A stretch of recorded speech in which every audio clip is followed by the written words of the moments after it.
గుంటూరులో మాజీ మంత్రి వైసీపీ సీనియర్ నేత అంబటి రాంబాబు మాట్లాడుతున్నారు. లైవ్ ద్వారా చూద్దాం. లోకేష్ గారు 47 జీవో అంతకు ముందు ఉంటే అందరూ పాల్గొవాలి అనేటువంటి జీవో ఉంటే దాన్ని రద్దు చేసి ఒక జీవో ఇష్యూ చేశారు. That is GO number 4.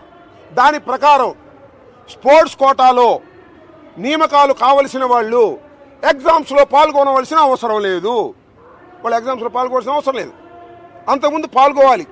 అంతకుముందు జీవో ప్రకారం 47 ప్రకారం ఈయన ఇచ్చిన జీవో ప్రకారం పాల్గొవాల్సిన అవసరం లేదు. డైరెక్ట్గా రావడం, సర్టిఫికేట్లు చూపించడం, ఉద్యోగం తీసుకెళ్ళిపోవటం అని జీవో మార్చారు. పోనీ ఈ జీవోని అలా అట్టిపెట్టారా అంటే అట్టిపెట్టలా. మళ్ళీ నియామకాలు అయిపోయిన తర్వాత మళ్ళీ పాత జీవోని పునరుద్ధరించారు. అంటే వెసులుబాటు చేసుకున్నారు. 441 పోస్టులు వారికి ఇష్టం వచ్చినట్లు వేసుకోవడానికి కావలసిన వెసులుబాటు చేసుకొని జీవోలు మార్చేసినటువంటి సంఘటన. దీనికి సమాధానం చెప్పండి అంటే సమాధానం చెప్పు. చర్చకి వస్తానంటాడు ఆయన. దీనికి సమాధానం చెప్పాలని అడుగుతా ఉన్నా. 441గా ఎందుకు రైట్ చేశారు? నెంబర్ 1. అంతకు ముందున్న జీవోని రద్దు చేశారు. నెంబర్ 2, పోస్టులన్నీ అయిపోయిన తర్వాత రద్దు చేసిన జీవోని మళ్ళా పునరుద్ధరించారు. ఎందుకు?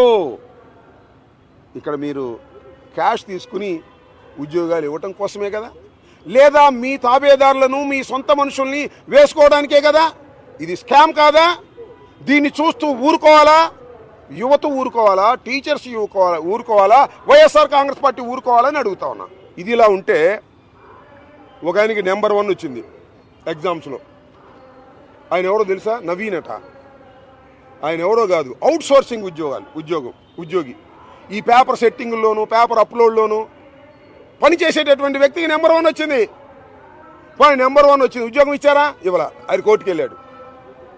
నెంబర్ 1 రావటమే పేపర్ లీక్ వల్ల వచ్చింది. మళ్ళీ ఇంకో చోట 6 ర్యాంక్ వచ్చింది అతనికి. అంటే మీరు పేపర్ సెట్టింగ్లోను, అప్లోడ్లోను ఈ కార్యక్రమాలన్నీ కూడా అవుట్ సోర్సింగ్ అప్పచెప్పేశారు. ఎందుకంటే వాళ్ళైతే మీ మాట వింటారు, లీక్ చేస్తారని. అక్కడ లీక్ చేసేశారు. మీకు కావాల్సిన వాళ్ళకి పేపర్లు ఇచ్చారు, వాళ్ళకి ఉద్యోగాలు ఇచ్చారు.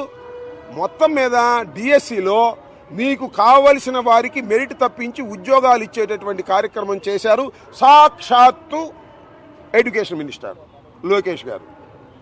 ఇంకోటైతే రాజీనామా చేసేవాళ్ళు. ఆయనేమో ముఖ్యమంత్రి గారి అబ్బాయి, కాబోయే ముఖ్యమంత్రి అని ప్రచారం చేస్తున్నారు. ఇంకోళ్ళైతే ఈ పాటికి తప్పించేసేవాడు చంద్రబాబు నాయుడు. కొడుకుని తప్పించలేడు కదా. మీరు చూశారు కదా, సెంటర్లో కేంద్ర మంత్రి రాజీనామా చేసి వెళ్ళవలసిన పరిస్థితి ఏర్పడింది. ఇలా అన్యాయంగా, అక్రమంగా డిఎస్సిలో ఎప్పటి నుంచో ఎదురు చూస్తున్నటువంటి నిరుద్యోగులను మోసం చేసినటువంటి పాపం ఈ రాష్ట్ర ప్రభుత్వానిది.